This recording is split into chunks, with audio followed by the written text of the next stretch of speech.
Isso aí. Vamos lá? Vamos lá. Nós, Zé, estão prontos? Eu?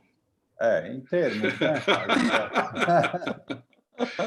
Eu posso legal. citar Goethe? Goethe diz assim: o mundo espiritual está obrigado a nos deixar voltar, porque nós nunca estamos prontos.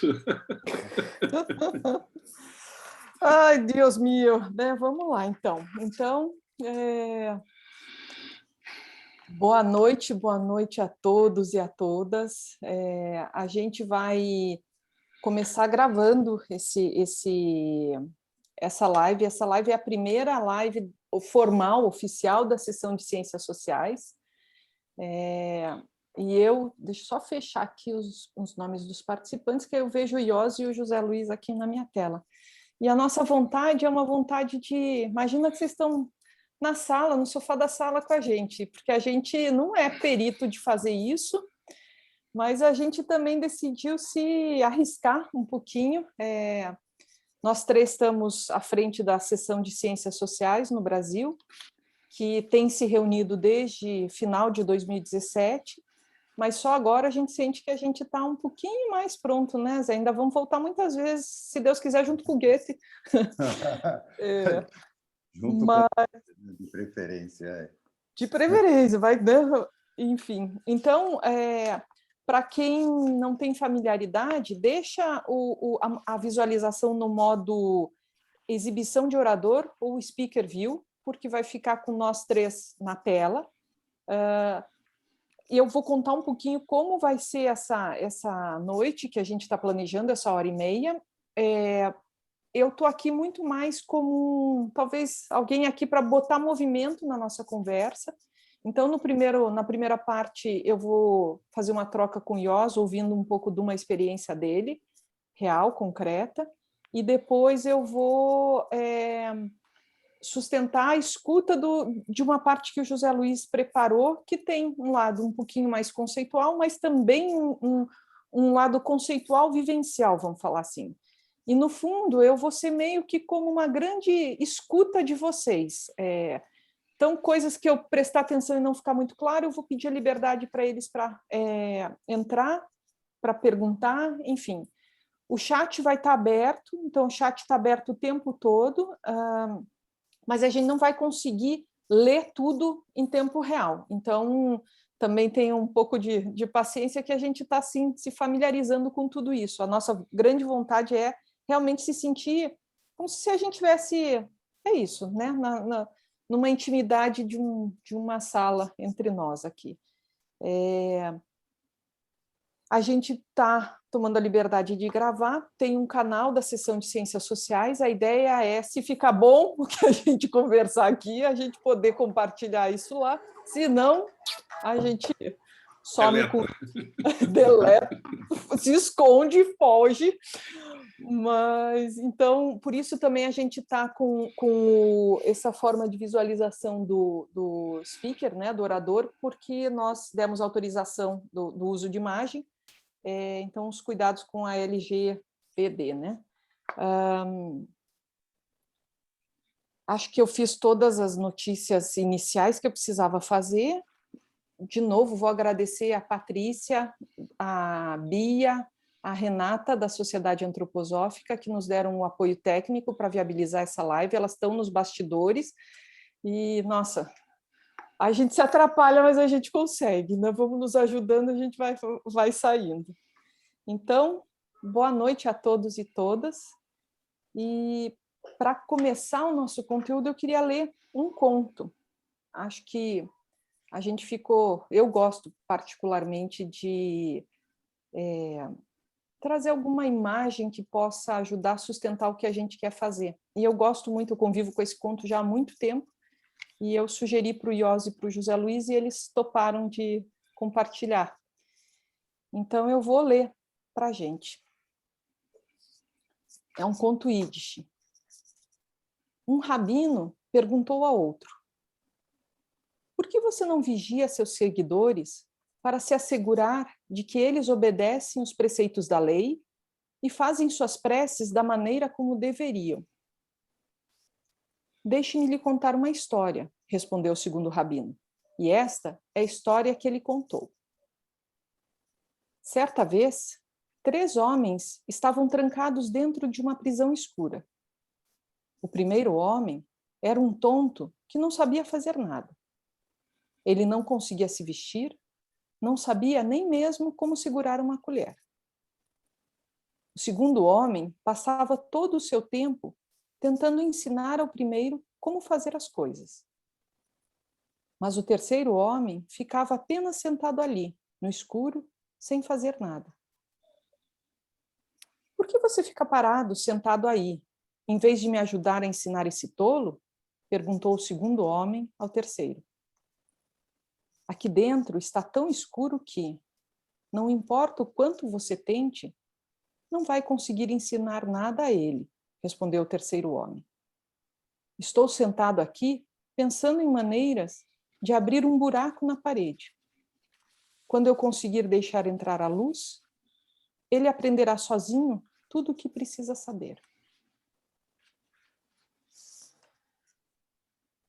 Essa live é nada mais do que uma tentativa, talvez, de, quem sabe, se a gente conseguir abrir alguma luz, né? Abrir um crequezinho e permita que a luz entre. E acho que parte do que a gente vai partilhar aqui é uma corajosa tentativa de um princípio de pesquisa que a gente vem fazendo dentro da seção de Ciências Sociais e que, quando a gente se dá conta, ela está viva.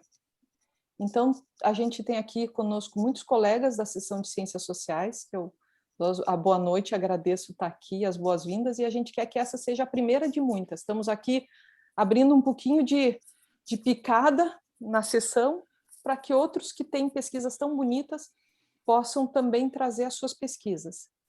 E, claro, a gente também sobe nos ombros de gigantes, né? Então, parte do que a gente vai fazer aqui também é aprendizado nosso com outros antropósofos que vieram antes da gente e outros que vão vir. E outros antropósofos que às vezes nem se dizem antropósofos, nem se sabem antropósofos, porque não é sobre a carteirinha, né? É sobre uma forma de relação na vida, com a vida. Acho que é isso que eu tinha para as boas-vindas. E, Zé, alguma coisa a mais que vocês queiram completar? Não. Estava lembrado também de que você iria falar algo sobre a contribuição. Sim, eu ia falar no final, mas muito obrigada. A gente está buscando formar um fundo na seção de Ciências Sociais. Por exemplo, isso que a gente vai trazer hoje tem um material muito consistente que pode se tornar uma publicação, e essa seria a nossa primeira vontade. Então, no final vai ter um link para contribuições, e a nossa vontade de primeira destinação, esse vai ser o primeiro dinheiro da sessão, né, formal, não só tempo investido das pessoas, e a gente tem a vontade de talvez dedicar ele para esta publicação desse tema de novo. Vamos ver como a coisa acontece hoje, né? Se faz sentido para as pessoas, se esse crequezinho, se essa brechinha para entrar a luz ajuda, né? É isso. E a gente está muito acostumado a fazer reuniões. Nós nos reunimos há quase 4 anos, praticamente semanalmente. Então, na minha brincadeira, na imagem de e-mail na sala de casa, a gente está fazendo, na verdade, está convidando vocês para uma reunião conosco aqui.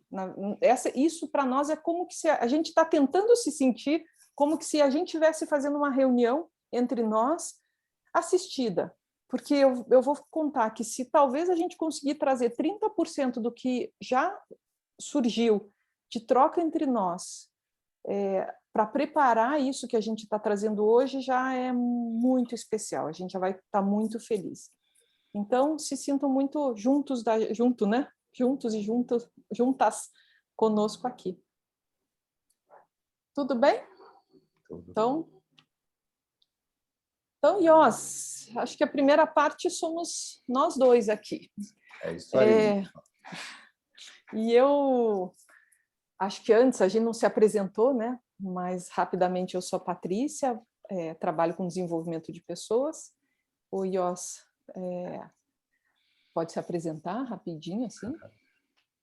Bom, eu estou com 69 anos.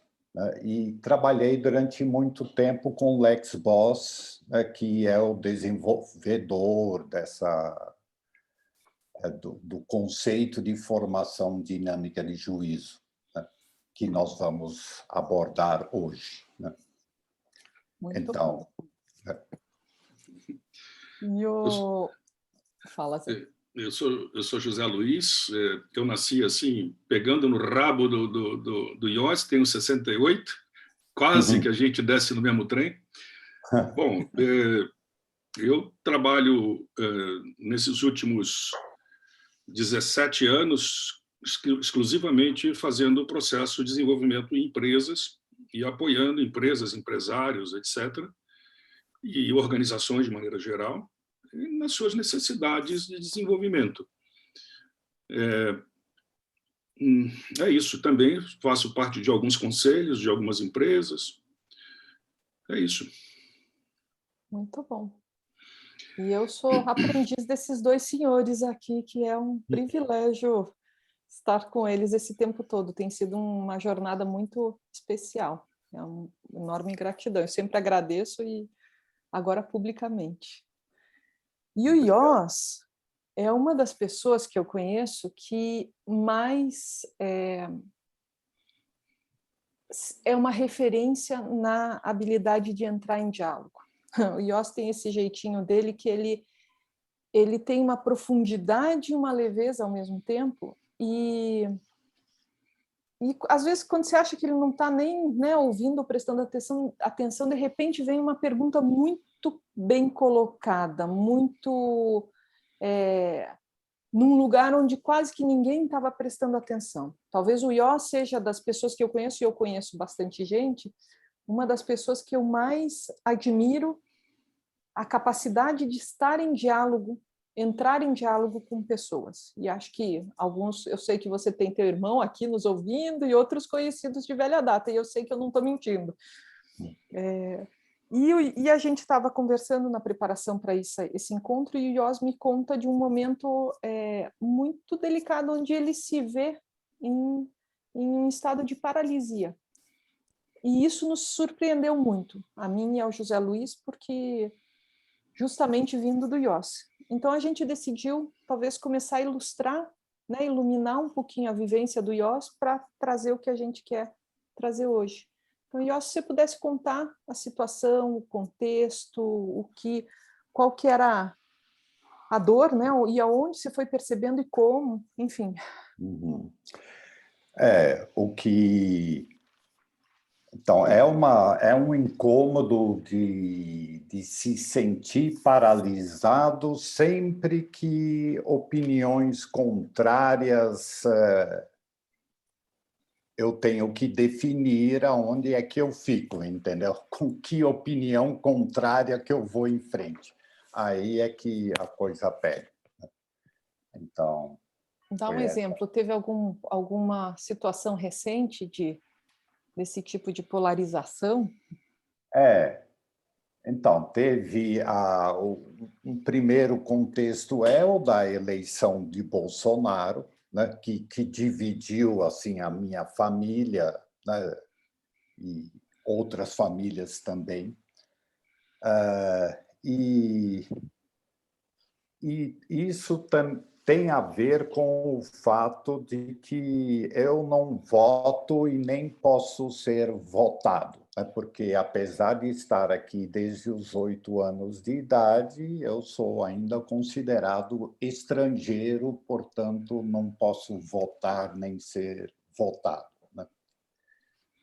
E tem também um terceiro aspecto, né, que diz respeito ao convite, Patrícia, que você nos fez, ao Zé e a mim, né, de participar da construção dessa sessão, né, em 2017.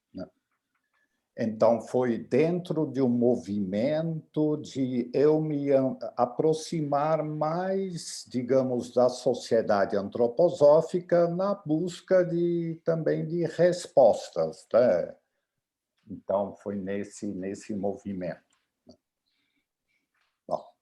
Na verdade, na nossa sessão a troca é muito ativa, né? E tem opiniões distintas e bem colocadas, né? Então, imagino que essa paralisia também, né, tenha se exacerbado, né?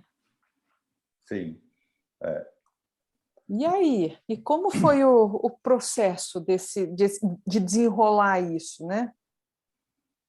Quer dizer, esse sentimento muito grande de paralisia, eu acho que talvez as pessoas que estejam ouvindo aqui em momentos reconheçam também, né? Talvez com outros temas. Hoje a gente está vivendo nesse contexto, né, de vacina, toma vacina ou não toma vacina, manda para a escola ou não manda para a escola, enfim, né? E se sentir paralisado é um sentimento comum, né? E aí, como foi se desdobrando isso dentro de você, Ios? O que você pode Então, contar para a gente? uma descoberta minha, um primeiro passo foi de eu me dar conta de que muitas vezes opiniões eram acompanhadas também de citações, né, do Goethe, mas também do Steiner, né, o dono da verdade, né? E aí eu passei a adotar um costume porque eu vi que Steiner também pode ser interpretado de uma forma, interpretado de outra, sabe? Depende também do seu olhar, né? Então, eu passei a citar, né, de que sempre que eu trago uma citação do Steiner, a meu ver, Rudolf Steiner aqui está querendo dizer isso, né? Sabe, no sentido de acentuar que é do meu ponto de vista, mas de que pode ter outros pontos de vista sobre a mesma frase, o mesmo ponto de partida, né? Então, esse foi um primeiro passo. E um segundo foi quando o próprio Zé Luiz aqui nos presenteou com um texto do Steiner, né, que ele tirou do Evangelho de São João e intitulado Velha e Nova Sabedoria, né? Tem até se trata de um extrato e eu vou querer mostrar mais um extratinho disso para vocês, né, para poder ilustrar um pouco melhor o meu processo, né? Quer que eu compartilhe aqui, Ios? Por favor, Patrícia. Então, deixa eu ver se eu consigo. Vamos lá nas pirotecnias aqui.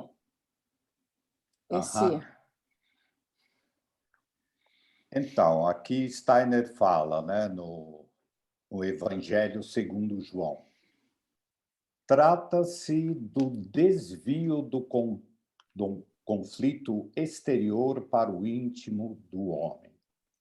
As forças que vigoram na natureza humana devem combater-se interiormente.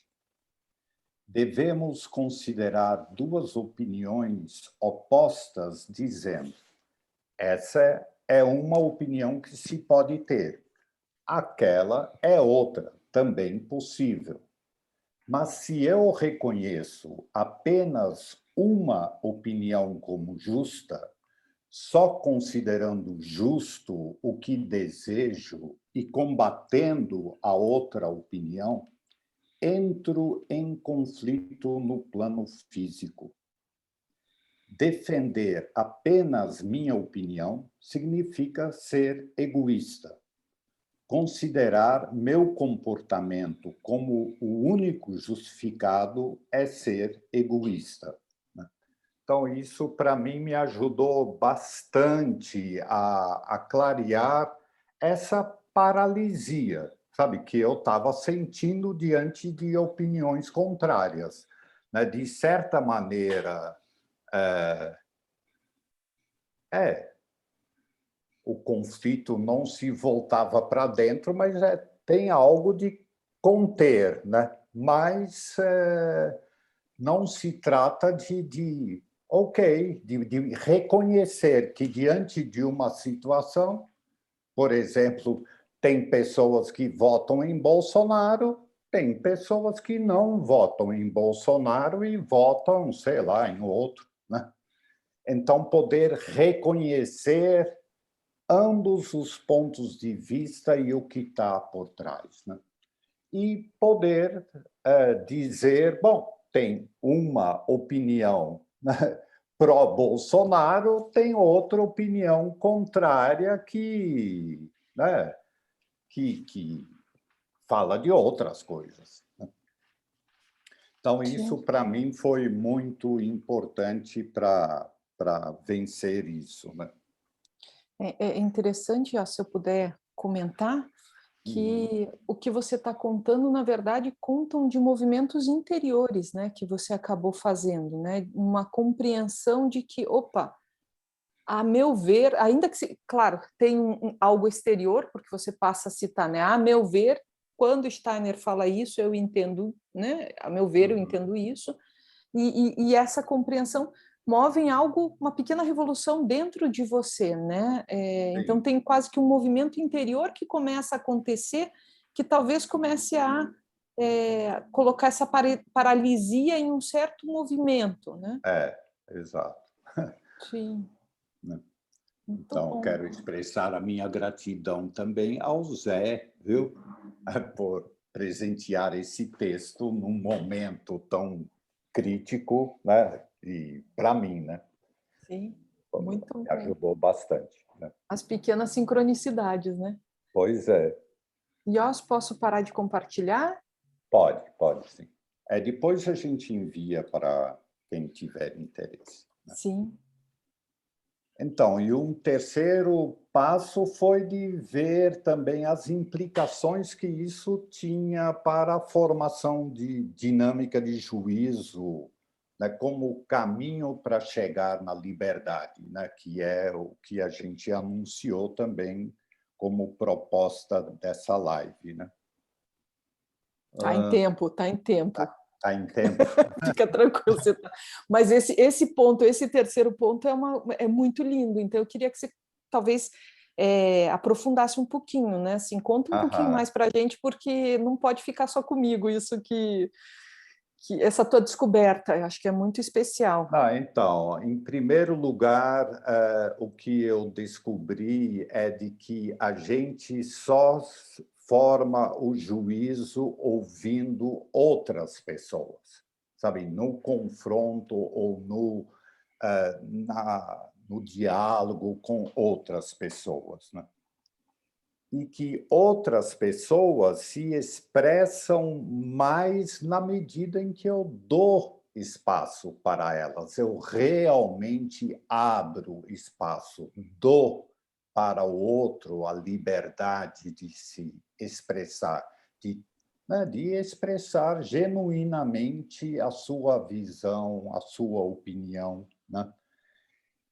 Então, aí, para mim, faz muito sentido isso que está escrito, que liberdade e amor se pertencem, né?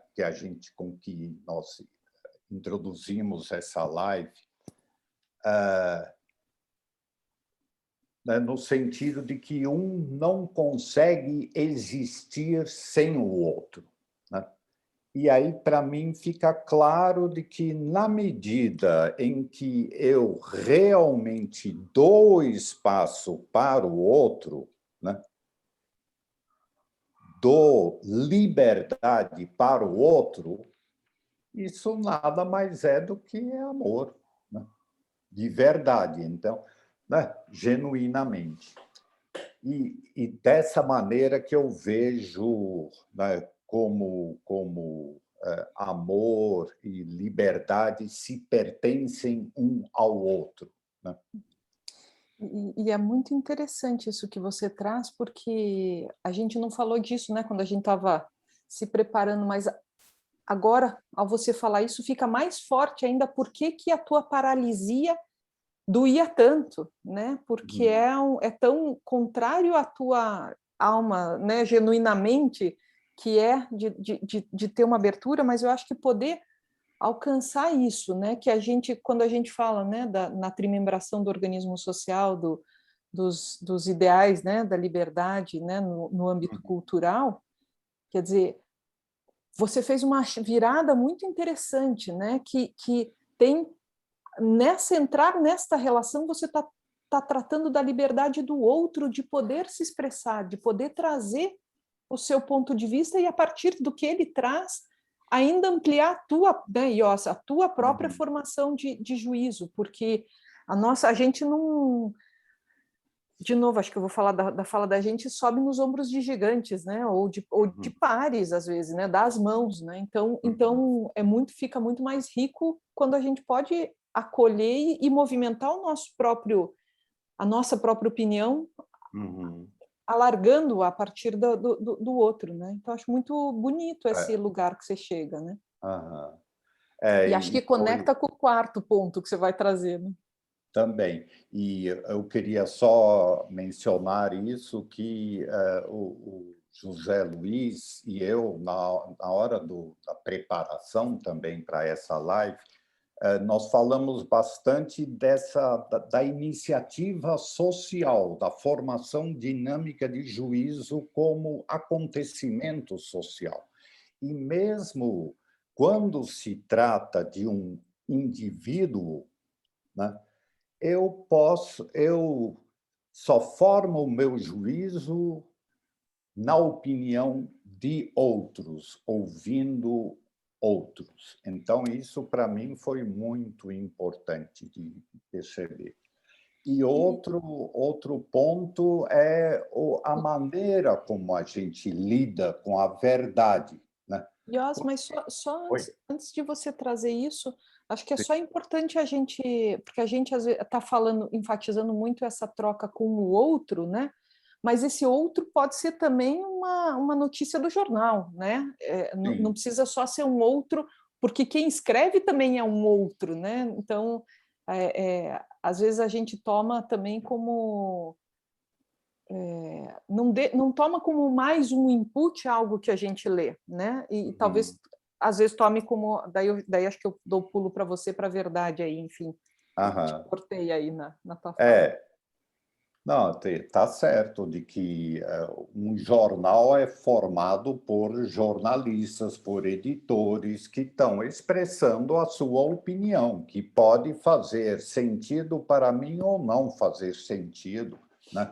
E eu posso me sentir mais ou menos conectado com isso, né? E isso ajudar a formar o meu juízo próprio, né? E aí, o que também, para mim, foi super importante foi esse processo de lidar com a verdade, porque, às vezes, eu ficava com opiniões contrárias, né? E, bom, o que será que é verdade? Sabe, diante das diferentes... Qual é a verdade, no final, né? E aí eu me lembrei também de um ditado antigo chinês que fala que a verdade é um espelho enorme que foi lançado por Deus sobre a Terra, de tal maneira que a cada ser humano só é possível encontrar uma parte dela.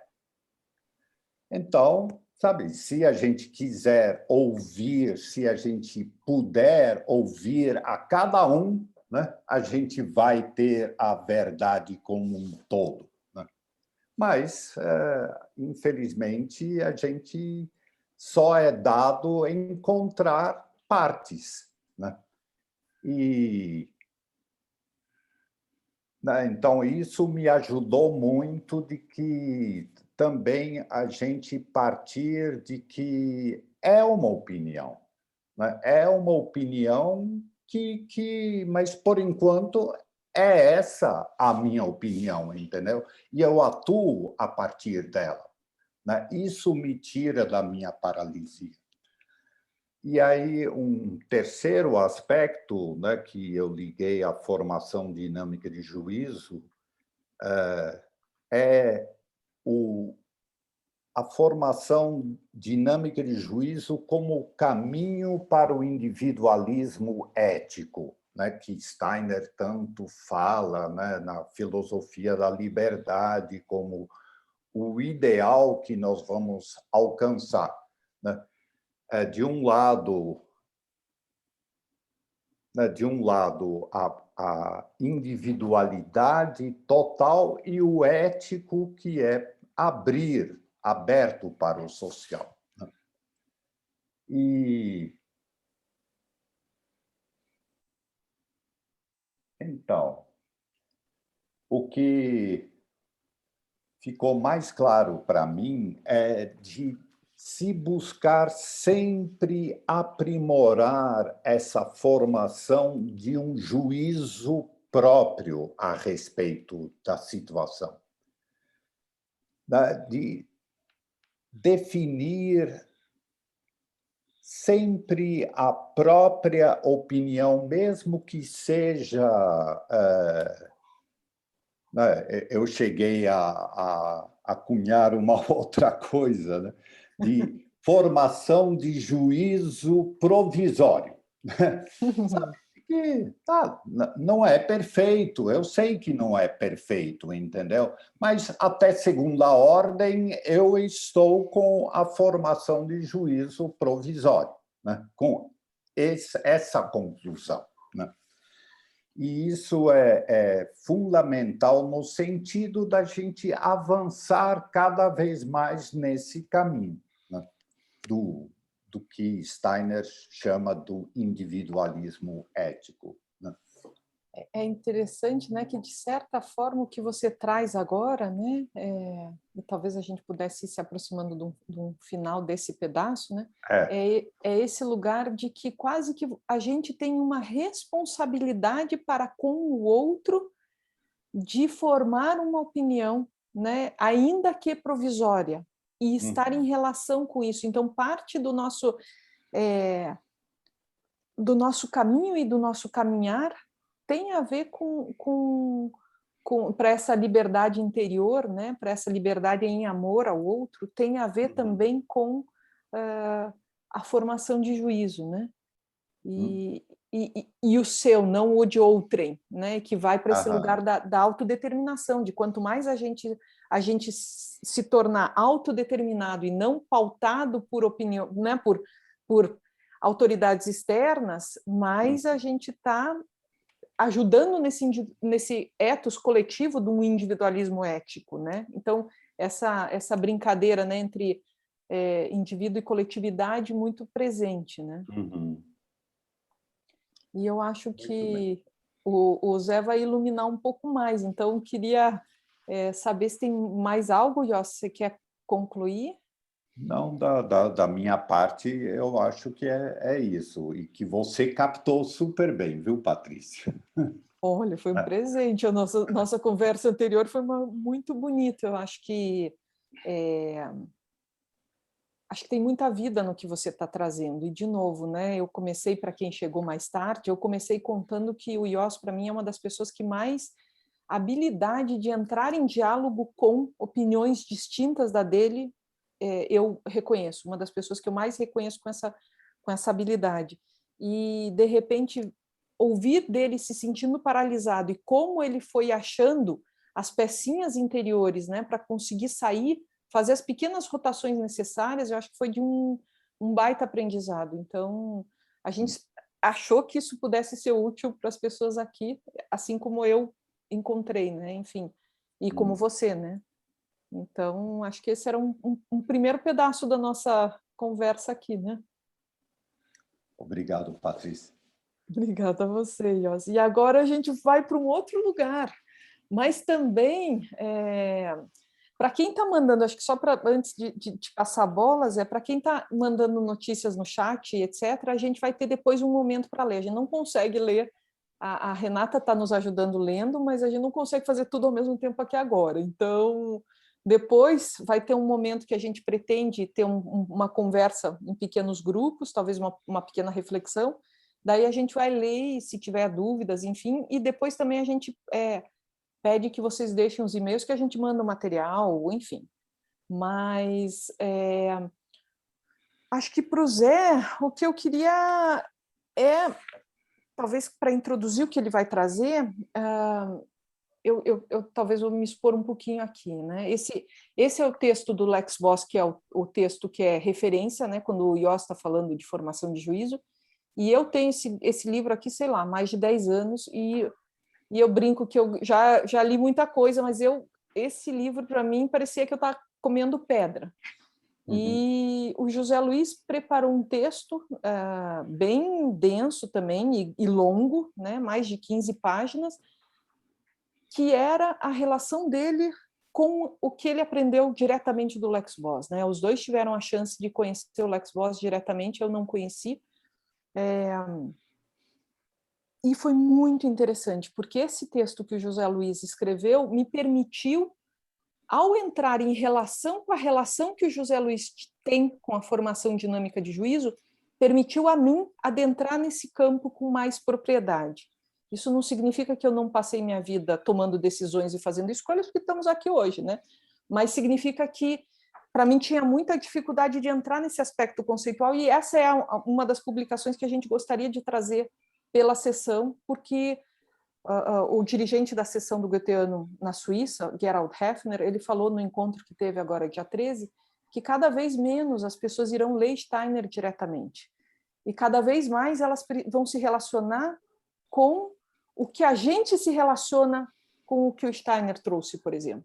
E, para mim, isso foi uma vivência muito direta. A partir do texto do Zé, eu consegui adentrar nesse conteúdo. Então, a gente pediu para o Zé preparar um pouquinho, eu acho que não vai dar para ser enorme, né? Enfim, tem um trabalho que cada um vai ter que fazer depois, mas eu acho que o Zé é muito habilidoso para nos fazer navegar por esse universo. Então, Zé, eu acho que eu vou te interromper menos e você vai me falando para apresentar as telas que você quer que apresente a hora que você precisar. O palco é seu. Obrigado, Patrícia. Obrigado, Ios, né? O Ios, ele colocou a prateleira lá em cima, né? Aí vem a Patrícia, dá mais um empurrãozinho para mais para cima ainda, né? Uma vez que o que o Ios traz, que é bem particular dele, é essa qualidade do humano, né? Essa qualidade de trazer para um ambiente desse elementos de reflexões dele fundamentado em experiências reais, né? Aí fica a pergunta: uau, se um tema como esse, tão íntimo, né, pode ser objeto de um processo de formação de juízo de uma forma estruturada, alguma coisa assim?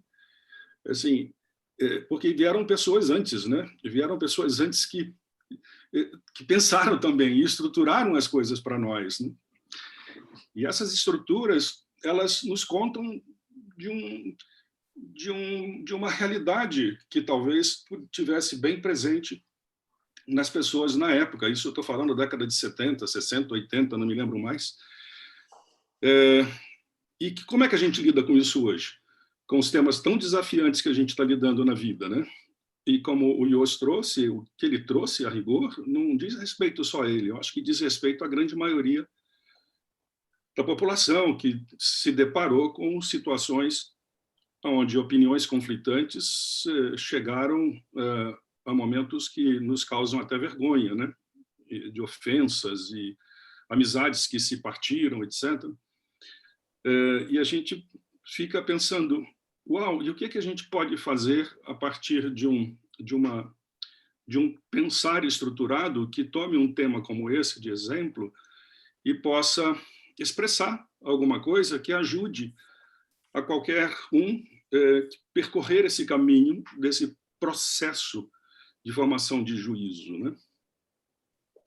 Eu queria fazer um adendo, Patrícia. Eu participei quando o Lex trouxe esse conteúdo para o Brasil, e aí havia transcrições, e essas transcrições ainda não existia um livro no Brasil. Muito do que está escrito no meu texto é o próprio livro do Lex na minha interpretação, com complementações minhas, com uma introdução longa que eu coloquei a partir das minhas vivências com isso, né? E ainda precisa lapidar muito mais ainda, e nisso eu conto com a ajuda de muitas pessoas. Já recebi alguns feedbacks, a gente vai aprimorando, mas é uma responsabilidade grande, porque esse texto ele expressa um modelo que eu tenho a impressão que ele é arquetípico, sabe? Porque o que o Joost trouxe dentro de uma realidade dele, individual, e aí ele segue adiante e diz, puxa, mas eu só consigo formar de juízo na relação, no diálogo com outras pessoas. Eu tenho uma observação sobre isso, Joost, que nesse momento dessa paralisia, né? Dessa impotência diante de posições conflituosas, esse é o lugar do julgamento. E o lugar do julgamento acontece onde existe uma dor de uma realidade externa a qual me afeta ou eu tenho um papel a desempenhar nisso, né? E aí como é que a gente constrói uma das possibilidades de construir caminhos de saída para isso? Você disse e trouxe esse texto que eu resgatei aqui nos meus arquivos do Evangelho de João, que ele incita a que nós olhemos para dentro de nós próprios e reconheçamos que esse conflito que a gente trava ou tem externamente, a rigor, ele precisa ser travado no âmbito da alma. Para mim, isso é o ponto da virada, é aquele lugar do vazio. Patrícia e eu temos trabalhado bastante em cima desse tema. A partir desse ponto, algo pode acontecer. Porque uma atitude de indiferença diante de uma situação como essa, não haveria perguntas que pudessem ajudar a sair dessa situação. Porque se eu estou indiferente a uma situação que está acontecendo na minha família e eu não contribuo para pôr essa situação em movimento numa outra direção, e isso, o papel da pergunta é esse, e essa pergunta tiver apenas um caráter, digamos, intelectual, ou eu quiser colocar outras ideias sobre aquilo que já está acontecendo, certamente nós não vamos contribuir para que o fenômeno se desenlace. Muito pelo contrário. E nós vamos sair, mais uma vez, frustrados pelo fato de não ter conseguido tornar aquilo um caminho de solução futura. Porque, afinal de contas, nós, como indivíduos, vivemos na sociedade e o núcleo mais denso da sociedade é a nossa família, a qual a gente tem que ainda prezar muito, né? Então, assim, a questão da pergunta, eu tenho a impressão que é o ponto de partida. Eu acho que ela é a partida e o fim desse processo.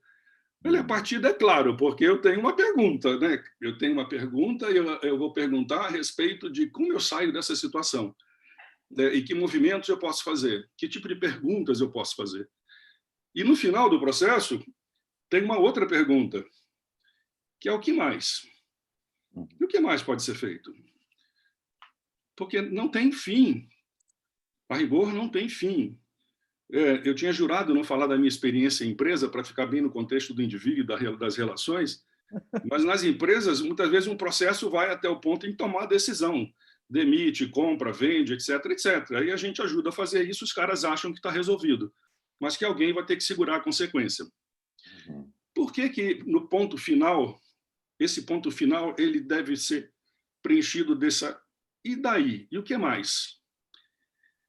Porque essa pergunta ele nos leva a aprofundar de um lado e a expandir de outro a compreensão dos fatos e fenômenos que geraram aquela insegurança, aquele mal-estar, e, ao mesmo tempo, ele ajuda a aprofundar muito mais dentro da nossa própria alma.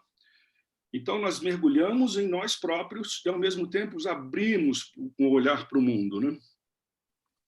Então, assim, esse modelo que o Lex criou, que eu não gosto de chamar de modelo, mas um processo, né? Porque os modelos eles enrijecem, eles perdem a vida, né? E o processo ele sempre incita movimento, né? E vida sem movimento não existe, né? Tudo é movimento, o resto é aparência. Quando a gente acha que as coisas estão paradas, significa que a gente perdeu a coisa, né? Eu vou citar o Goethe, me desculpa, Joost, mas isso faz parte da minha natureza platônica, né? Ele diz quando você enquanto você não observou a coisa a ponto de ela te falar algo a partir dela, você ainda não chegou no verdadeiro conceito. Então, Patrícia, você pode colocar aquele primeiro slide lá do William Isaac, que fala sobre tipo de conversa? Vamos lá, vamos lá. Ops. Esse não.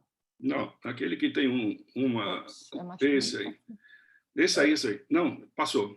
Sim, peraí. Esse que tem aí as coordenadas e a... Esse aqui, né? Esse. É uma coisa tão simples. Essa pessoa, eu pesquisei um pouco sobre ele, ele foi, na verdade, um psicólogo e trabalhando bastante com essa questão de diálogo e conceito, né?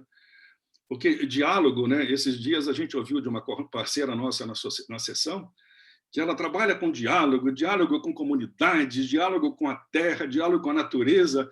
Aquilo foi tão grandioso assim, eu disse, vê como é potente essa palavra diálogo, né? Nós assistimos recentemente um trabalho do Bodo, onde ele trouxe uma declaração que me parece que ele diz assim, o que é mais importante de tudo é o diálogo, né? Está acima de tudo. Então tem a famosa frase do Churchill, quando cessam o diálogo, ouvem-se os canhões, né? Hoje em dia não se ouve canhões, se ouve coisas bem piores, né? Então, assim, interessante que a Patrícia, o Uno apareceu aqui, dá mais um clique, vê se ele vem. Então, tudo começa numa conversa cordial, porque nós somos seres civilizados, afinal de contas, a gente não sai por aí brigando com as pessoas, exceto se eu estou na torcida do Corinthians no jogo contra o Palmeiras. Aí os caras podem até, nem quer saber quem é, vai lá brigar. Mas não estamos falando desse tipo de comportamento, nós estamos falando de comportamento civilizado na nossa vida normal, a gente vai lá buscar uma conversa cordial com as pessoas. Aí chega o ponto em que a gente percebe que o outro tem uma opinião muito diferente da minha. E essa opinião pode me trazer para um ambiente de desconforto. Eu não vou aceitar essa opinião. Eu tenho argumento suficiente para contrapor isso, né? E aí a conversa vira uma conversa dura, de contraposição de opiniões. Quantas vezes a gente vê isso e não estamos vendo isso cada vez mais? O mundo não está repleto disso, claro, fora do nosso ambiente aqui, dessas 119 pessoas que estão aqui e todas as pessoas a elas ligadas. Esses fazem parte de um núcleo sofisticado, né? Social e moral. Mas o que a gente vê por aí, de fato, é as conversas logo descambando para um ponto onde as opiniões devem ser sobrepostas. Aí fica um querendo provar o outro. Aí pega print de alguma coisa, manda para provar que ouviu aquilo, aí o outro manda um outro print dizendo que viu no jornal que é mentira, e assim vai, disso não se constrói nada, né? E aí esse William, ele dá ele aponta para a virada do U, que é o ponto onde a coisa pode descambar. É o encontro do eu e tu. Eu e tu aqui, eu tenho a impressão que chama muito para aquela obra do Martin Buber, que é um livro esplêndido, uma das obras mais incríveis do século XX, apesar de ter poucas páginas. E aí, o que é essa coisa do eu e tu? Tudo bem, eu estou lá de confronto de opiniões, mas como é que eu chego a uma situação onde eu posso me abrir para o outro, né? Eu poderia falar aqui sobre esse processo, porque é um processo, por exemplo, eu trabalhei bastante isso e procuro trabalhar isso, inclusive, no meu trabalho normal, né? Como é que eu posso ter um olhar para o outro de maneira que eu perceba que o que está acontecendo ali, naquela alma, é algo muito maior do que ele consegue expressar. Aí, nas semanas atrás, aí, nós ouvimos uma palestra magnífica do Bodo von Plato sobre pertencimento.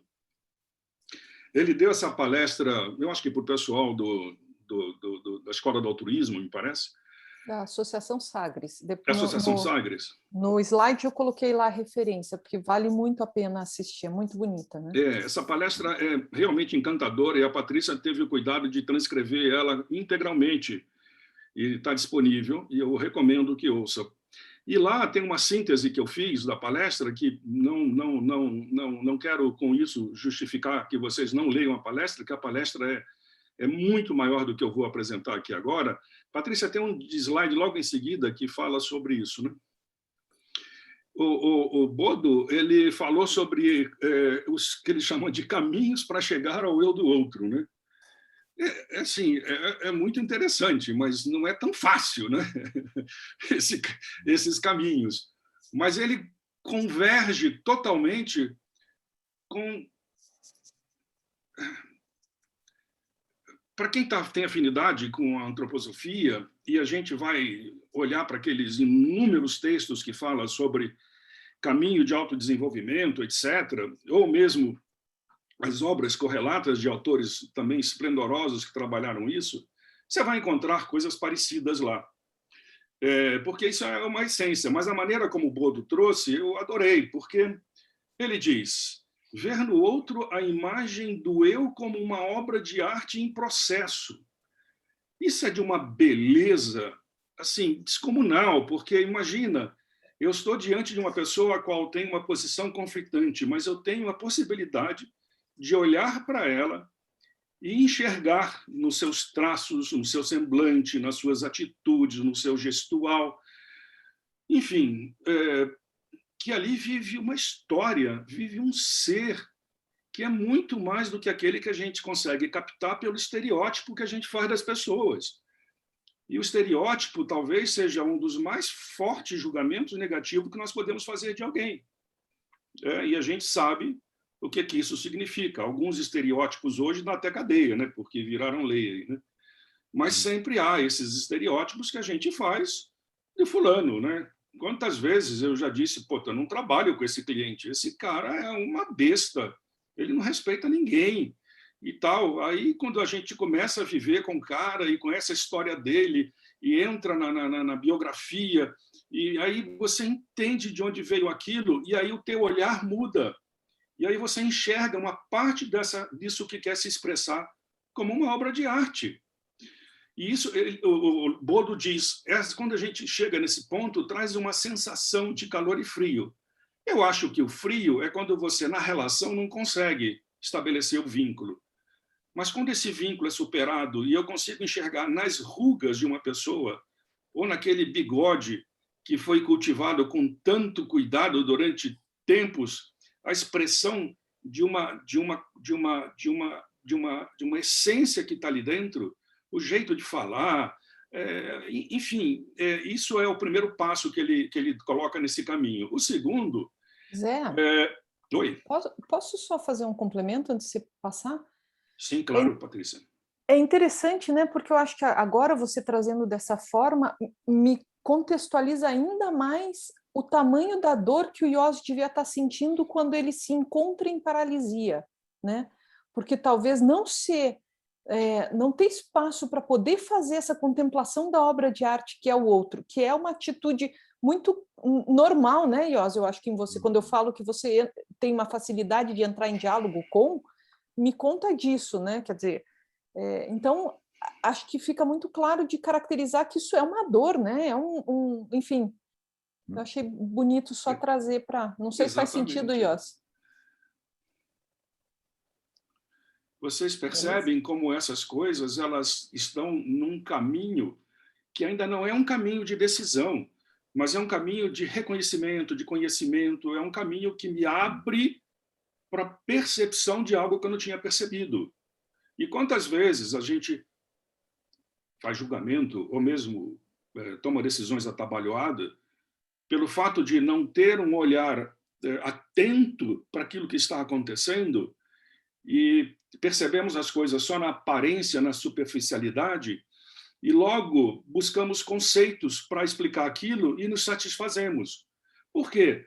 Porque a natureza humana ela tem necessidade de logo encontrar um conceito que ilumine uma percepção. É na necessidade humana, todos nós somos assim, exceto o rapaz lá do conto da Patrícia, né? Que a gente precisa de encontrar formas de tornar esse conceito, ir além desses conceitos. Mas isso é um perigo se a gente fica só no conceito, porque a gente fica, na verdade, um arquivo de conceitos sobre tudo e sobre todos. O Lex Boyce sempre dizia, Nós temos, assim, os antropósofos têm opinião sobre tudo, ele dizia. E logo gostam de fazer relações, né?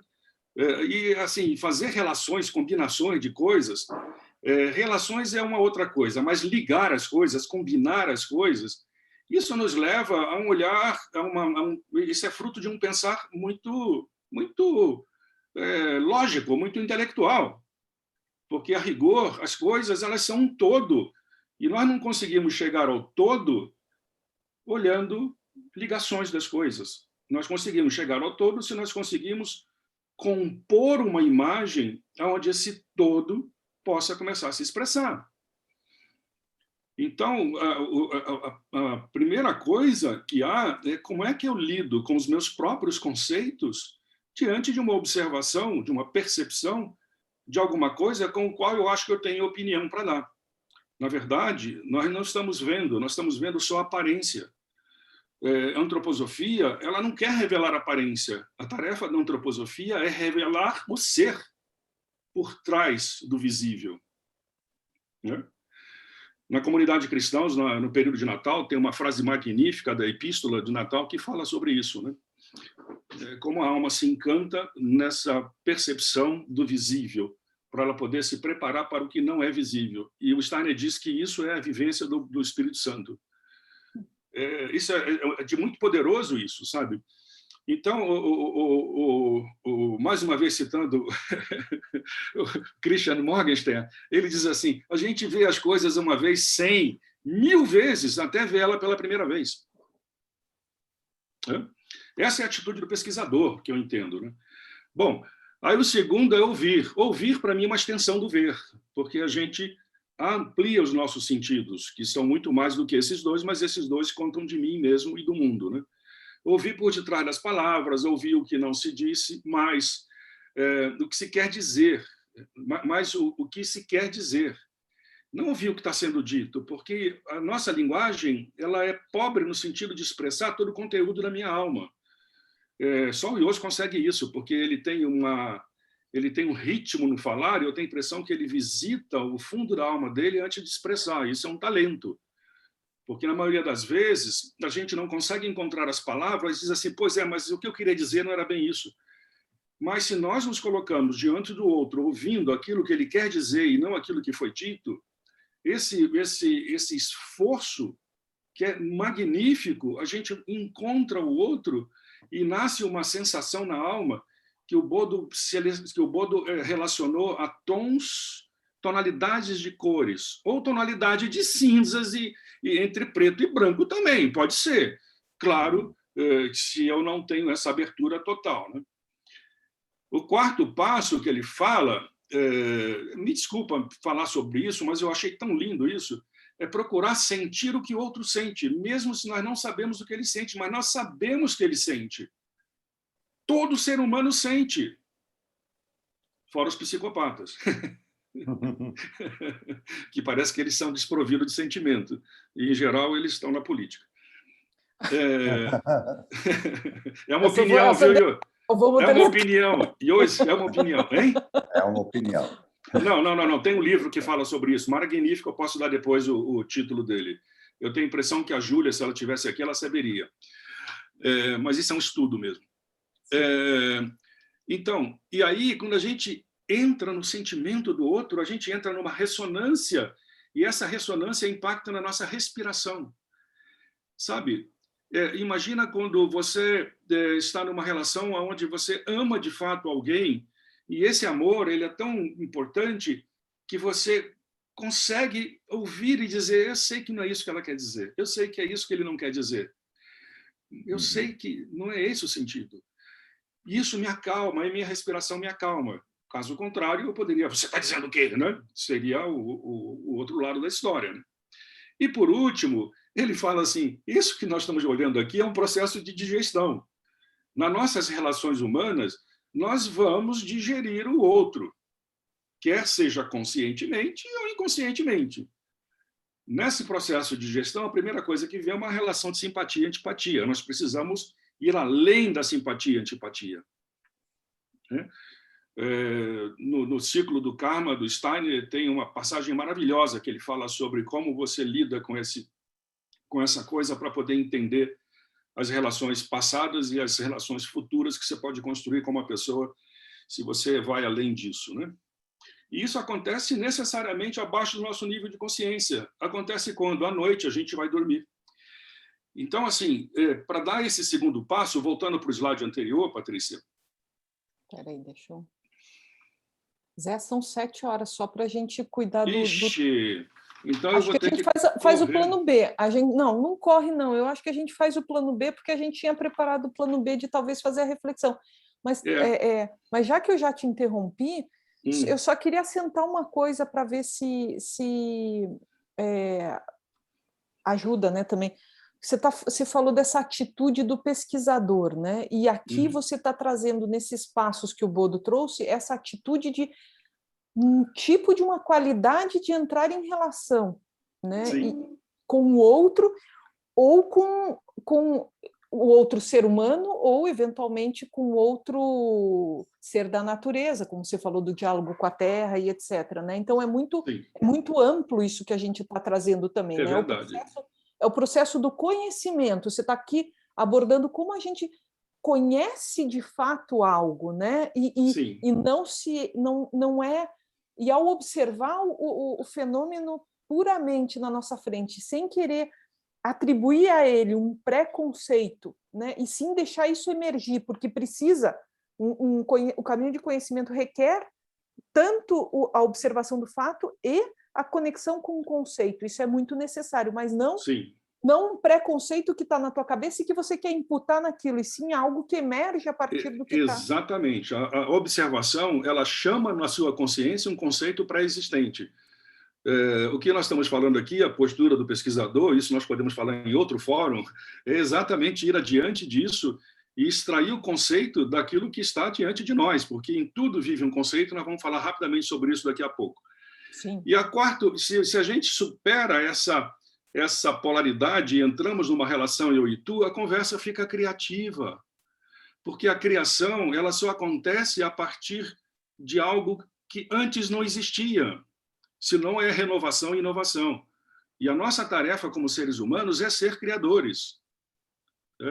Eu recomendo nesse aspecto, Patrícia, muito aquela palestra do Evolução, Involução e Criar a Partir do Nada, que eu acho que é essencial, que foi uma recomendação do Paul MacKay lá em 2017 para a sessão. Sim. E assim nós estamos. Então, até agora, para sair desse imbróglio que a gente tem, no sentido de estar diante de alguma coisa, que nós precisamos atuar e não ficar apenas resguardando ou guardando os nossos sentimentos não elaborados. E para elaborar, como disse o Yoss, eu preciso entrar em relação. O outro é que vai dar a mim a possibilidade de, caramba, então tem isso também? Eu não tinha pensado nisso, né? Então, para entrar no processo mesmo, que eu gostaria de falar muito rapidamente antes de entrar num ponto mais, digamos, final, Patrícia, nos caminhos de lidar com os processos decisórios, com a dinâmica, formação dinâmica do juízo,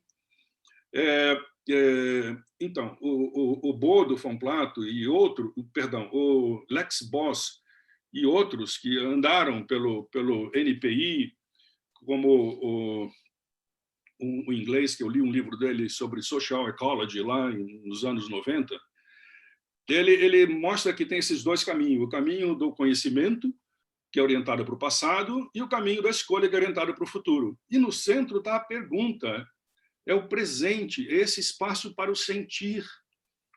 O sentir o quê? A pergunta que eu endereço para o caminho de conhecimento e depois a pergunta que eu endereço para o caminho da escolha. Né? Zé, teu vídeo está no teu peito, a gente não vê teu rosto. Tá. É porque o meu outro computador está aqui na minha... Deixa eu tirar o...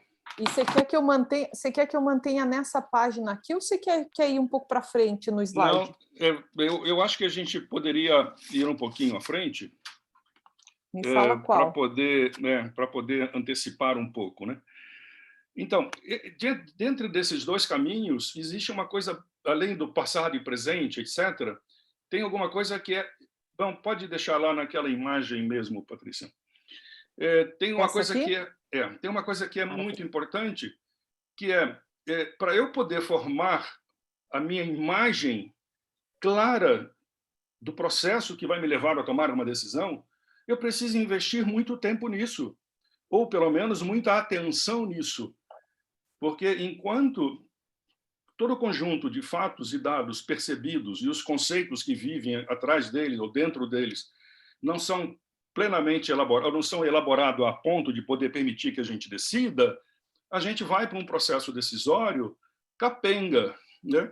E se a gente passa muito rápido pelo processo de formação de imagem, como a gente está falando agora no caso do IOS, e vai direto para o processo decisório, acontece o Lex Boy chama assim a mesma coisa que um cavalo cego solto, né? Porque você é levado pela pressa de um lado e é levado pela frieza de não, tá bom, já sabemos como decidir. E do outro lado, vamos decidir, pronto. Aí você não tem naturalmente um processo decisório e isso definitivamente não é algo que alimenta, digamos, aquilo que a gente pode entender que seria a sociedade que nós queremos construir no futuro, né? Aí eu fiquei pensando, cara, se o processo decisório ele é um arquétipo, porque ele tanto vive para resolver as minhas próprias questões íntimas, aonde eu mergulho na minha alma e abro espaço para o outro, ele também deve estar presente em tudo na humanidade. Aí, essa noite, eu vivendo com essa possibilidade de falar aqui hoje, eu me lembrei de uma passagem do Evangelho que eu acho fantástica. Todos vocês devem ter ouvido falar, ou pelo menos, não, de alguma forma, quando Cristo é interposto pelos homens da lei, fariseus, etc., e trazem uma mulher pecadora e dizem para ele, mestre, essa mulher foi pega em pecado e pela lei de Moisés ela tem que ser apedrejada. Qual é a sua opinião? O que o senhor diz? Aí o que acontece? Os fariseus lá, os homens da lei, os poderosos da época, transferiram a pergunta para ele. Aí ele passou a ser o dono da pergunta. A pergunta não é mais do grupo. Aí o que ele faz? Ele se abaixa e escreve no chão, na areia. E deixa todos parados diante dele. Depois ele levanta e diga, ótimo, a lei diz isso realmente. Mas aquele que tiver limpo de pecado, atire a primeira pedra. E ele se abaixa outra vez e continua escrevendo. Quando ele levanta, só está a mulher e ele. Ele pergunta, onde estão aqueles que te acusavam? Ela disse, mestre, foram embora. Ele disse, eu também não te acuso, não te condeno. Mas vá e não peques mais. O que acontece aqui? Aqui tem uma das coisas que é mais bacana desse processo decisório que a gente trabalha. Você pode ser um julgador, que você julga com base em leis, regras, morais, ou morais trazida de uma época anterior, que se torna... né? Ou você é um juiz. A diferença entre juízo e julgamento é muito sutil, apesar das palavras etimologicamente terem relações. Mas quando eu estou falando de um juízo, eu estou falando de alguma coisa que acontece dentro de mim, como o próprio Iose vivenciou aqui. Quando eu estou falando de julgar, eu estou dizendo, ótimo, a lei diz isso, está claro, crime, apedreja, independente das consequências e também da imoralidade que é matar uma pessoa, pelo menos no nosso conceito atual, né? E aí, o que acontece nesse processo? O Cristo ele tem dois fatos a julgar, a lidar. Um é o fato de que vem do passado uma história de conceitos e leis que deveria impingir ele a uma decisão. Ele se recolhe, ele se abaixa ao chão, num ato de humildade, e ali ele vive aquilo de alguma forma, não sei, Deus a gente não sabe como se passa dentro dele, né? E aí o segundo passo, lidar com a mulher. A mulher pecou, E o que ele diz para ela? Vá e não peques mais. Ou seja, ele criou um juízo a partir de uma qualidade que está acima daquilo que nós podemos considerar como se fosse um julgamento baseado em meros conceitos ou percepções que são válidas. E, além do mais, quando ele encaminhou a mulher, ele disse, vá e não peques mais, ele ainda deu a ela um plano de ação, uma meta, que é a parte mais importante do caminho da escolha, do caminho da decisão, que é ter uma meta e um caminho. E ele disse, vá e não peques mais. Então, eu tenho a impressão que nessa vivência que a gente pode extrair desse fato narrado, a gente pode entender que o que nós estamos lidando aqui como modelo decisório é uma coisa de uma força enorme, porque isso ajuda, de fato, no caminho de nós nos tornarmos seres humanos livres. Né? E é assim, né? Então, assim, a gente tem aquele impulso na juventude de mudar o mundo, né? A gente quer fazer uma ação no mundo, quer mudar o mundo, mas ainda não conhece o mundo. Mas quer mudar o mundo. Né? Aí se frustra e tal, aí, de alguma forma, a vida prossegue, e aí, na velhice, ele tem conhecimento um pouco maior do mundo, mas agora ele não tem mais força para mudar o mundo. Mas ele pode inspirar os jovens e outros a que façam um caminho livre de juízo, porque o juízo acontece em mim, dentro de mim, mesmo se eu estou num grupo, cada um forma o seu juízo, né? Quando a gente chega nesse ponto, a gente muda. Aí a gente pode até na velhice, se for muito sábio mesmo, olhar para a nossa vida, dizer assim, eu não sei se eu mudei o mundo, mas o mundo mudou.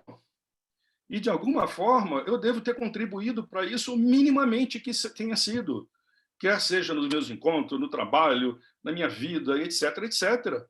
Pessoas que tiveram contato e se foram levadas, estimuladas a aprofundar certos aspectos dela e se tornaram pessoas importantes. Eu, na minha vida de executivo, eu tenho alguns estagiários que hoje são diretores das empresas que eu trabalhei, e isso é uma das coisas que mais me encanta, né? Assim, você vê como o mundo muda e nós somos parte disso. Então, nós estamos aqui hoje diante dessa dicotomia, que não é polaridade, eu sempre insisto nisso, né, Patrícia? Posições diferentes, elas não são polaridades, elas são uma visão dualista do mundo, e o dualismo ele é aquele que para entender as coisas. A polaridade entende as coisas em movimento, e a vida é movimento, a verdade se expressa no movimento. Então, nesse momento que nós estamos, eu tenho a impressão que o que nós temos como ferramenta ou como método é um método valiosíssimo que não teria qualquer valor se ele fosse aplicado apenas como método, mas sim se fosse aplicado simultaneamente como um método de exercitar o autoconhecimento, o autodesenvolvimento na prática. Isso é pesquisação. Nas primeiras vezes que eu fiz isso, acho que até hoje, talvez, eu cometi alguns erros. Eu digo, uau, eu esqueci de avaliar, né? E avaliar é muito importante, né? Então, eu queria, inclusive, avaliar e falar para o Ios que o que leva aquela mudança, aquele e mais, né? Como é que você disse, né? A opinião, o movimento, a opinião de juízo vai para diante, né? Ele chega lá quando a gente avalia. E isso é um mérito do ser humano. O ser humano, de todo o cosmo, é o único que pode olhar para os seus atos e fazer uma reflexão e tomar a decisão a partir do seu eu superior, que ele não vai repetir aqueles mesmos erros.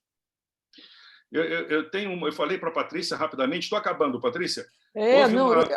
A gente vai precisar meio que ir fechando para seguir. Eu vou fechar. Então, eu falei para a Patrícia que eu ouvi uma vez o discurso de John Kennedy, uma semana antes dele morrer, um discurso magnífico, histórico, talvez um dos mais importantes do século XX, se é que você não encontra ele mais no YouTube, que tiraram. E ele diz assim, um erro não é um erro até que você decida corrigi-lo. E esse é o aspecto central desse processo, porque a lemniscata continua, ela vai adiante, né? Então, Patrícia, só para fechar, como eu falei lá que eu sou meio platônico, eu queria, de alguma forma, trazer isso para o contexto, né? E lá na última página tem uma imagem também bastante conhecida. Como vocês viram, eu só lido com coisas conhecidas, né? Só um minutinho que você fez aqui. Muitas coisas. Não tem lá tem uma imagem linda. a imagem da Escola de Atenas? Sim, vamos chegar nela aqui, peraí. Esse modelo que a Patrícia está mostrando agora é o modelo síntese do processo decisório, de formação de juízo. Mas eu acho que quando você... Eu vou deixar aqui só um segundo, porque, na verdade, quando você traz essa imagem dessa passagem do Evangelho, né, Zé, ela ilustra muito lindamente esse processo e inclusive, demonstra o quão arquetípico ele é, né? Porque tem um pedaço que é esse caminho do conhecimento e de tomar se apropriar dos fatos concretos e a isso conectar com o conceito, passar por uma parte interior, né, que é onde está o sentir, esse juízo interior que você está falando, e o caminho da alternativa que tem a ver com metas e caminhos, e que isso acontece o tempo todo numa dinâmica, né? É esse processo de formação de juízo provisório, né, Ios, que você falou. Exatamente. Acho que a grande sabedoria é a gente se perceber em movimento. Na hora que você achar que você chegou num juízo e que está pronto, é a casca de banana, né? Ele precisa estar em movimento, né? E essa paralisia ou a conclusão fechada não é o lugar, né? E a gente pode depois mandar tudo isso. Eu estou tentando chegar na página final que você pediu, que é linda. Aqui. Bom, essa é uma pintura de Rafael, todo mundo já viu ou ouviu, né, essa pintura. E eu falei assim, eu sou meio platônico, porque, como vocês viram, o Ios veio e trouxe uma experiência vivencial. E eu estou aqui falando de conceitos. Platão, nessa imagem, ele aponta para o céu, né? Porque tem aquele mito da caverna, onde ele diz tudo que vive no mundo é apenas uma imagem, uma sombra da verdade que está no mundo espiritual, que é a essência espiritual, né? Que chamada de meu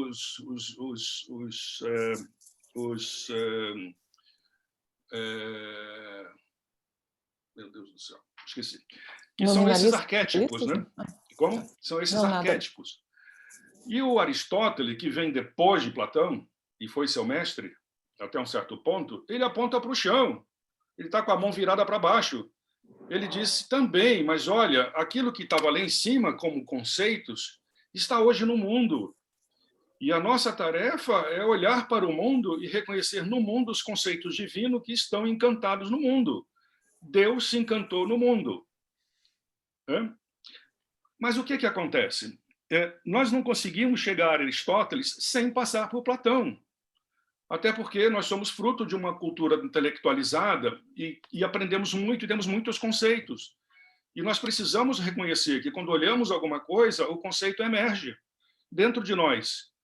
Mas o Aristóteles diz, mais adiante, vamos observar as coisas na sua profundidade e permitir que aquilo que vive no mundo mostre também como os conceitos, e esses conceitos possam, dentro de mim, não só formar outros conceitos, mas formar uma ideia do todo.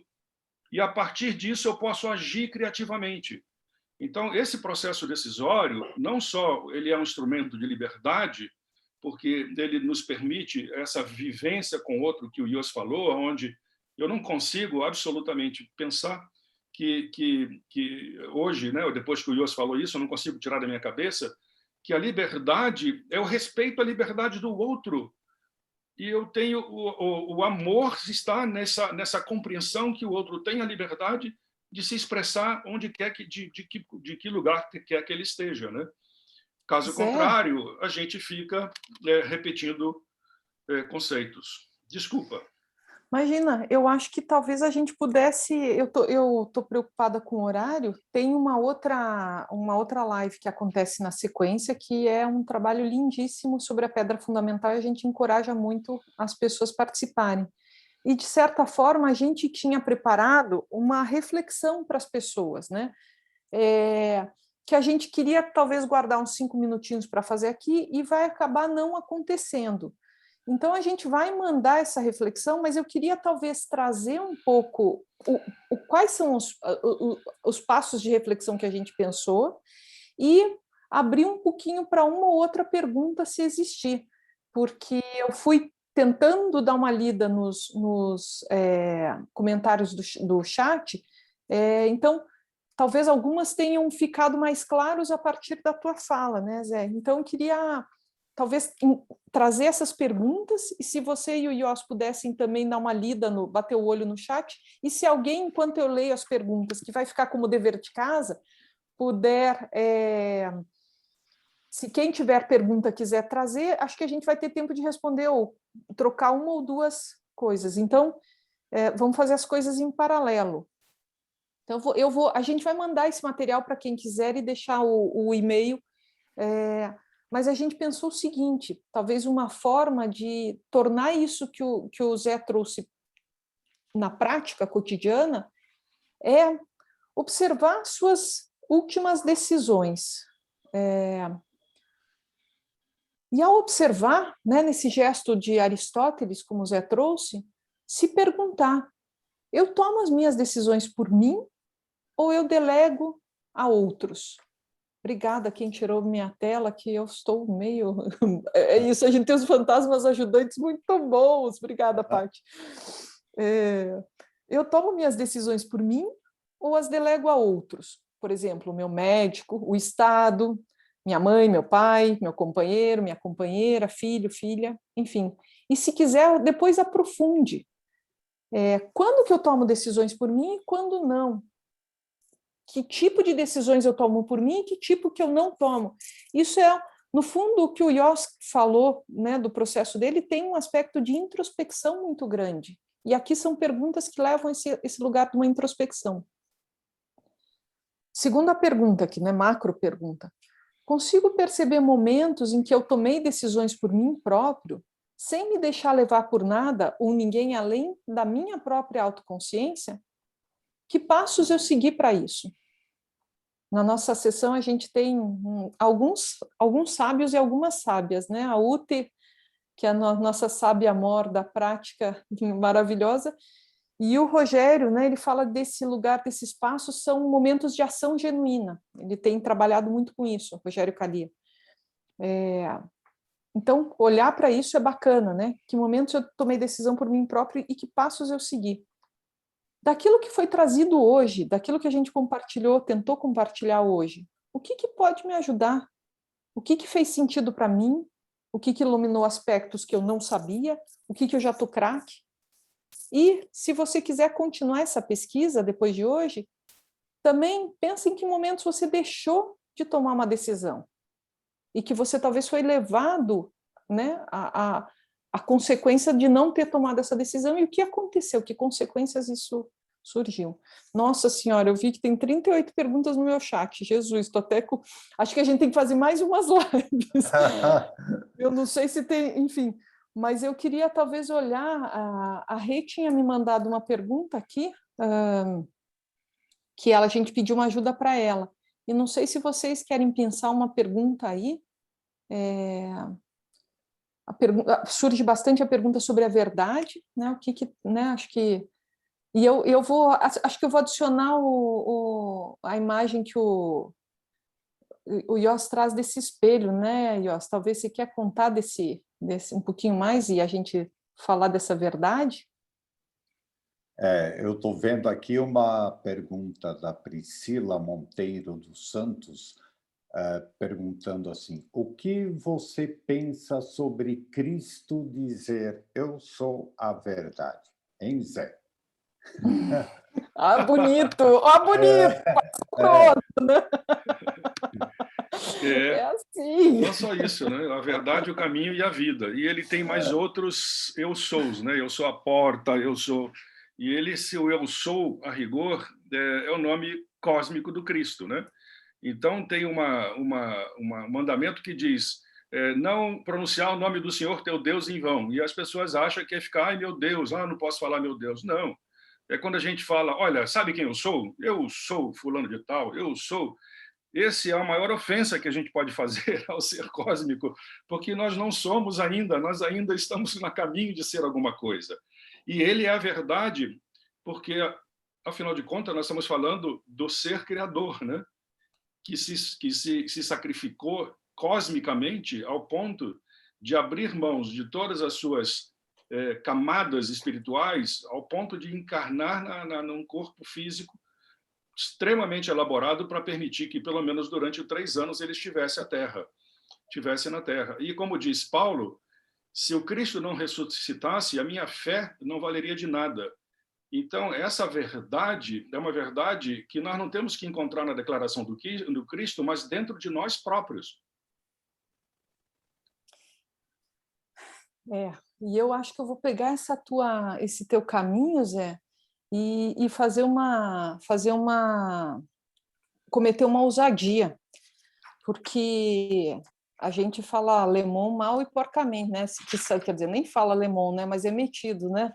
O Josa que fala holandês, né? Mas é interessante porque esse livrinho, de novo, né, que a gente tá falando, ele tem um título em alemão que ele fala assim, Urteilsbildung. E aí depois a sequência seguinte, um caminho para a liberdade interior. E a gente estava conversando, né? A gente tinha falado para o Zé trazer essa compreensão do que é juízo, né? Porque juízo, formação de juízo, né? O que diferencia juízo de julgamento? E eu acho que o Zé trouxe lindamente quando você fala que um juízo é algo interior e um julgamento talvez algo exterior. Eu acho que esse foi muito bonito e uma continuidade de uma pesquisa, né? Porque a gente falou de tarde, né? E você já andou mais com isso. E eu acho que esse pedaço, né? Urteilsbildung, eu vou cometer aqui uma licença poética, né? Bildung, formação. Urteil, teoricamente, juízo. Mas se a gente ainda separar essa palavra em ur e teil, né? Teil é uma parte, é um pedaço. E ur é esse prefixo no alemão que tem a ver com algo arquetípico, algo primordial, algo essencial. Então, na verdade, a gente está falando de uma formação de uma parte, mas que é essencial, de uma parte que em si contém o todo. Então, eu acho que essa pergunta da verdade, me arrisco a pincelar um pouquinho nesse lugar, né? Não pelo Cristo, mas por esse lugar de, será que a gente é capaz de conhecer naquilo que a gente observa, numa observação da parte, chegar a um lugar de tentar conhecer a parte arquetípica que seria quase que o todo, né? Então, acho que ninguém tem esse espelho, né? Que o Yoss falou desde o do conto chinês, né? Mas eu gosto também de uma poetisa portuguesa que fala que ela, e o Zé já cansou de ouvir, né? O Zé e a Ana, que ela fala assim: meu olhar se tornou liso como vidro. Sirvo para que as coisas se vejam.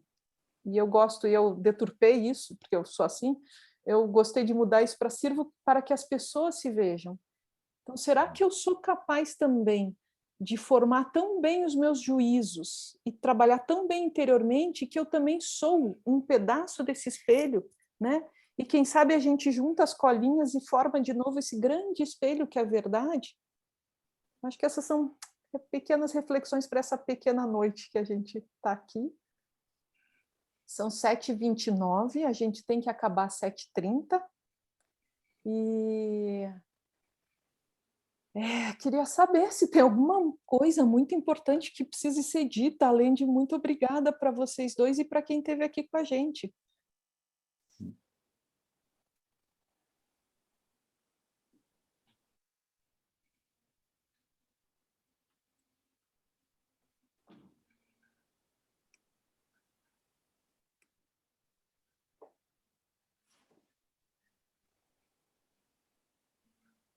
Posso falar sobre a verdade?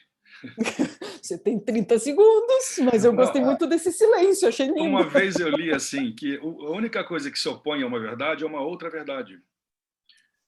Sim. Sim. Então aí você sabe que é verdade. Mentira é a negação, exatamente. Total. Ai, gente, acho que volto a pedir, a Patrícia ia colocar, desculpa, pai, primeiro quero agradecer a Renata, a Patrícia e a Bia, da Sociedade Antroposófica, que nos deram um apoio técnico para isso acontecer. Segundo, avisar que essa live, eu acho que foi boa, então a gente vai botar lá no canal do YouTube da Seção de Ciências Sociais, para quem quiser olhar de novo. A gente vai aprender com ela, tenho certeza, nós três, porque tem que olhar e olhar e olhar. E a gente pediu no começo uma contribuição para... Obrigada, Jair, eu ia falar exatamente disso, obrigada.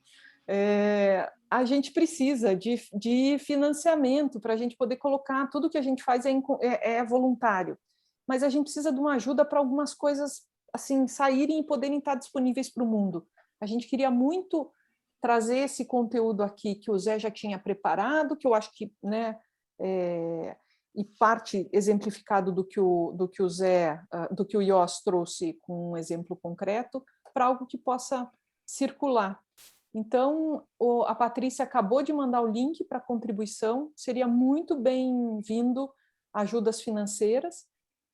No Vindi, só a Bia me pediu para falar isso, fica lá, parece que aparece lá que vai ter uma contribuição recorrente mensal. Não é verdade. É uma contribuição uma vez só, então não deixem de doar por causa disso. E pela Sociedade Antroposófica, vocês nos contactam, a gente está muito à disposição e a gente está aqui com os e-mails que estão surgindo aqui, a gente vai organizar um pouquinho isso e enviar, e espera muito que possa ter iluminado, né? Será que posso voltar a contar o conto para a gente fechar com o conto e dar boa noite e ir embora? Ou vocês acham que é muito? Yoss e Zé. Vamos lá, que o tempo ruge, viu? O tempo ruge, então vou contar para quem não estava aqui e já vamos dando boa noite e enquanto isso, quem puder ir contribuindo. Vou tirar aqui o chat está na minha frente. Eu comecei a nossa conversa com isso aqui, com esse conto, um conto ídis. Um rabino perguntou a outro: por que você não vigia seus seguidores para se assegurar de que eles obedecem os preceitos da lei e fazem suas preces da maneira como deveriam? Deixe-me lhe contar uma coisa, respondeu o segundo rabino. E esta é a história que ele contou. Certa vez, 3 homens estavam trancados dentro de uma prisão escura. Fico pensando se a prisão é fora ou dentro, uma brincadeira. O primeiro homem era um tonto que não sabia fazer nada. Ele não conseguia se vestir, não sabia nem mesmo como segurar uma colher. O segundo homem passava todo o seu tempo tentando ensinar ao primeiro como fazer as coisas. Mas o terceiro homem ficava apenas sentado ali, no escuro, sem fazer nada. Por que você fica parado, sentado aí, em vez de me ajudar a ensinar esse tolo? Perguntou o segundo homem ao terceiro. Aqui dentro está tão escuro que, não importa o quanto você tente, não vai conseguir ensinar nada a ele, respondeu o terceiro homem. Estou sentado aqui, pensando em maneiras de abrir um buraco na parede. Quando eu conseguir deixar entrar a luz, ele aprenderá sozinho tudo o que precisa saber. A gente espera que tenha trazido um pouquinho de luz aqui. Pelo menos para nós foi. Muito obrigada a todos e todas que estiveram aqui e uma boa noite. A gente espera todo mundo ir.